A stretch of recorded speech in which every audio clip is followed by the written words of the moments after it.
नमस्कार प्रणाम दोस्तों, मैं मतीउर रहमान। हम बातचीत करने वाले भोजपुरी के सुपरस्टार नीलकमल सिंह के गाने के बारे में। तो हमारा वीडियो में शुरू से लेकर अंत तक बने रहे और नीलकमल सिंह का अगर फैन है तो हमारे चैनल को सब्सक्राइबर करके बेल आइकन दबा दीजिए। तो नीलकमल सिंह का आज 7 बजे गाना रिलीज होगा, जिस गाना का नाम है कटलेले नचनिया।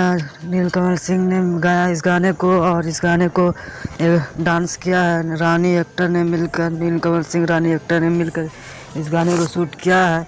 तो गाने को रिलीज किया है वेन म्यूजिक से, गाने को रिलीज किया है वीएन म्यूजिक से रिलीज किया। गाना को ज़्यादा से ज़्यादा चेकआउट करें, इस गाना को बहुत ही ब्लास्ट होने वाला है। तो इस गाना को ज़्यादा से ज़्यादा सपोर्ट करें। नीलकमल सिंह और रानी एक्टर ने मिलकर कटलेले नचनिया गाना को गाया है, वेन म्यूजिक से रिलीज हुआ है। इस गाने को जल्दी से जल्दी आप सब चेकआउट कीजिए और भोजपुर के हर खबर सबसे पहले आप तक पहुंचेगी। हमारे चैनल को सब्सक्राइब। जय हिंद।